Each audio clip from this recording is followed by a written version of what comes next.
بسم اللہ الرحمن الرحیم۔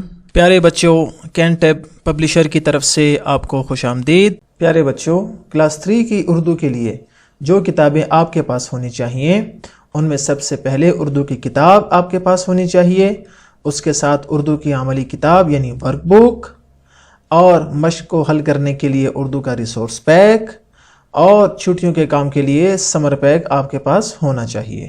آپ کو اردو کی کتاب میں خوش آمدید۔ آج ہم سبق نمبر 6 یعنی کالی گھٹا کا دوسرا حصہ پڑھیں گے۔ سبق کے آغاز سے پہلے سبق کے حاصلات تعلم یعنی SLO کو دیکھتے ہیں۔ آج کا ہمارا SLO ہے نظم و نثر کو تلفظ، آہنگ، لے، روانی کے ساتھ پڑھ سکے۔ چلتے ہیں سبق کی جانب، اور آج ہم اپنے سبق کا آغاز کریں گے جس میں ہم پہلے حصے کی تشریح کریں گے۔ آپ نے آج کا سبق ہمیشہ کی طرح غور سے سننا ہے تاکہ آپ کو جہاں الفاظ کا درست تلفظ، اعراب اور اس کا معنی آ جائے، وہیں آپ تشریح کا انداز اور تشریح کا طریقہ بھی سیکھ سکیں۔ اپنی کتابیں کھول لیجئے اور میرے ساتھ مل کر اونچی آواز سے پڑھیے۔ وہ دیکھو اٹھی کالی کالی گھٹا، ہے چاروں طرف چھانے والی گھٹا، گھٹا کے جو آنے کی آہٹ ہوئی، ہوا میں ایک سنسناہٹ ہوئی، ہوا آن کے مینا جو برسا گئی، تو بے جان مٹی میں جان آ گئی، زمین سبزے سے لہلہانے لگی، کسانوں کی محنت ٹھکانے لگی، جڑی بوٹیاں پیڑ آئے نکل، عجب بیل ہے عجب پھولو پھل۔ آپ نے یہ اشعار سنے اور پڑھنے کا طریقہ بھی سیکھا۔ اب چلتے ہیں اور ان اشعار کا مفہوم اور معنی سیکھتے ہیں۔ پہلا شعر ہے وہ دیکھو اٹھی کالی کالی گھٹا۔ گھٹا کہتے ہیں گہرے بادل، گہرے بادل یا کالے بادل۔ ہے چاروں طرف چھانے والی گھٹا، یعنی شاعر اس میں وہ منظر پیش کر رہا ہے جب دور سے ہمیں کالے بادل امڑتے نظر آتے ہیں اور ہمیں یہ معلوم ہو جاتا ہے کہ ابھی کچھ ہی دیر میں بارش ہونے والی ہے۔ تو شاعر نے اس منظر کشی کو اپنے شعر کی صورت میں بیان کیا اور یہ بھی بتایا کہ کالے بادل ہر طرف سے، چاروں طرف سے آ رہے ہیں، گھٹا کے جو آنے کی آہٹ ہوئی، ہوا میں ایک سنسناہٹ ہوئی، یعنی جیسے ہی ہمیں یہ معلوم ہوا کہ کالے بادل آنے والے ہیں اور کچھ ہی دیر میں اب بارش برسنے والی ہے، تو ہوا میں ایک سنسناہٹ ہوئی۔ ہمیں کیسے معلوم ہوا؟ شاعر کہتا ہے ہوا میں ایک آواز آتی ہے، جب تیز ہوا چلے تو اس سے ہمیں کچھ آوازیں آتی ہیں، اس تیز ہوا کے چلنے سے پیدا ہونے والی آواز کو کہتے ہیں سنسناہٹ یا ارتعاش اور حرکت۔ تو جیسے ہی تیز ہوا چلتی ہے، ٹھنڈی ہوائیں چلتی ہیں، ان ہواؤں سے چلنے والی آواز اور ہمیں سنائی دینے والی آواز اس بات کا پتہ دیتی ہے کہ ابھی کچھ ہی دیر میں کالے بادل بارش برسانے کے لیے بالکل تیار ہیں۔ ہوا آن کے مینا جو برسا گئی، تو بے جان مٹی میں جان آ گئی۔ اور اس کے بعد جب بارش ہوتی ہے، مینا، مینا کا مطلب ہے بارش۔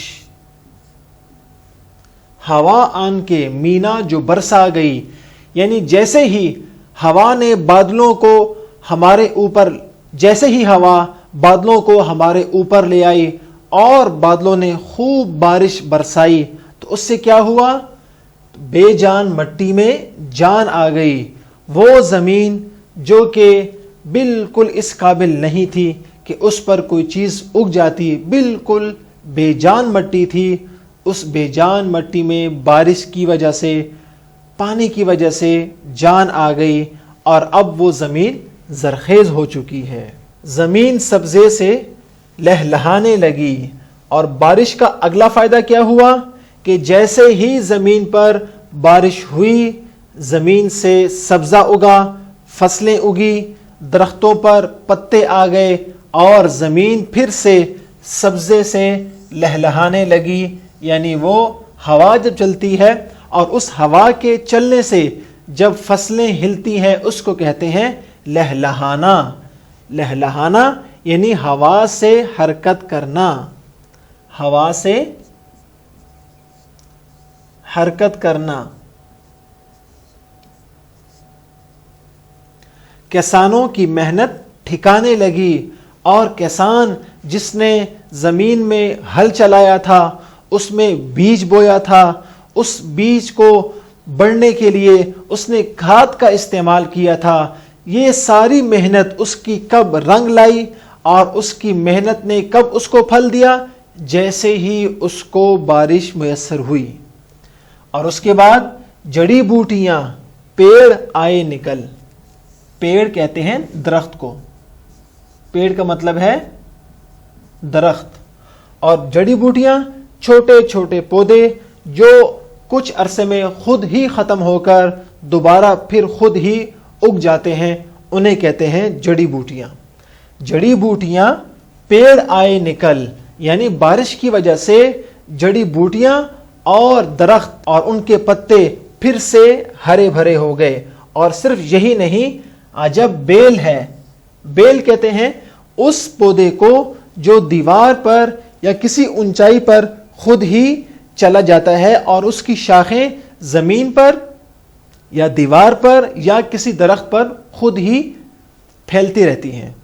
اور عجب پھول و پھل، اور صرف بیل ہی نہیں بلکہ پھول اور پھلدار درخت اور پھلدار پودے بھی پھر سے تر و تازہ ہو کر نکل آئے. اب چلتے ہیں گھر کے کام کی طرف، اور گھر کا کام سوال نمبر 2، درذیل سوالات کے مختصر جواب دیں. پہلا سوال ہے کالی گھٹا سے کیا مراد ہے؟ اور سوال نمبر 2 ہے بارش کے بعد زمین کی کیا حالت ہوتی ہے؟ اگلا گھر کا کام ورک بک سے ہے اور یہ سوال ہے درست جواب کا انتخاب کریں. پہلا ہے گلاس کا ہم آواز لفظ کون سا ہے؟ ہم آواز کہتے ہیں اس لفظ کو جس کی آواز آپس میں ملتی جلتی ہو، اسے کہتے ہیں ہم آواز. اب گلاس اور کلاس ان دونوں کو ہم کہیں گے ہم آواز. سلیٹ کے لیے مناسب ہم آواز لفظ ہے پلیٹ. تیسرا سوال ہے پھول کا ہم آواز لفظ کون سا ہے؟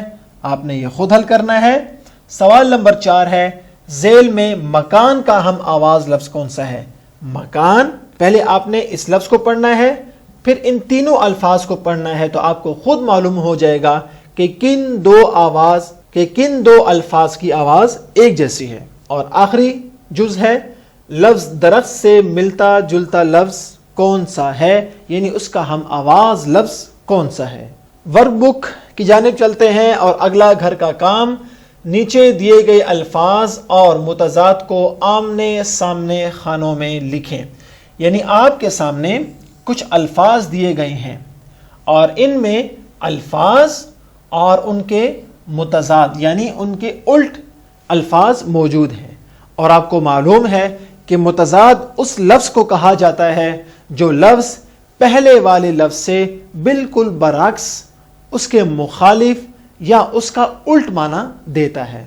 مثال کے طور پر سننا ایک لفظ ہے، اس کا متضاد کیا ہوگا؟ بولنا.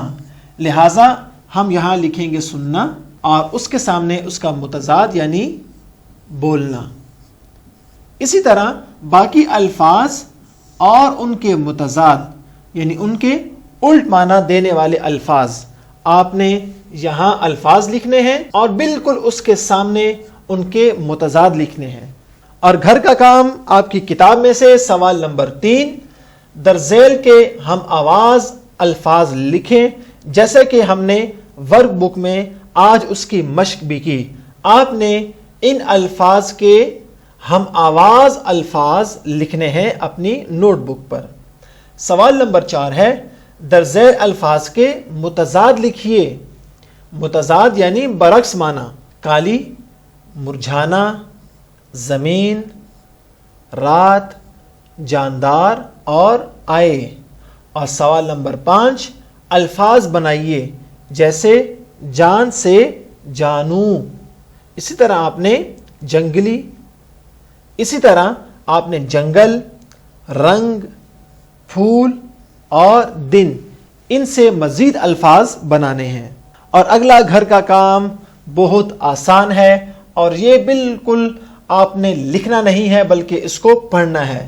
درذیل نظم کو درست تلفظ اور لے سے پڑھیں اور ہم آواز الفاظ کی فہرست بنائیں. یعنی آپ نے ان اشعار کو پڑھنا ہے اور ان کے درست تلفظ اور لے سے پڑھنا ہے. اور اگر آپ کو ان میں ہم آواز الفاظ نظر آتے ہیں تو آپ نے ان کی فہرست بھی بنانی ہے. یہ تھا ہمارا آج کا سبق. مجھے امید ہے کہ آپ نے نظم، اس کی تشریح، مشکل الفاظ کے معانی، ہم آواز الفاظ، متضاد الفاظ کو اچھی طرح سے سنا، سمجھا اور سیکھا ہوگا. اگلے سبق میں پھر ملاقات ہوگی. اللہ حافظ.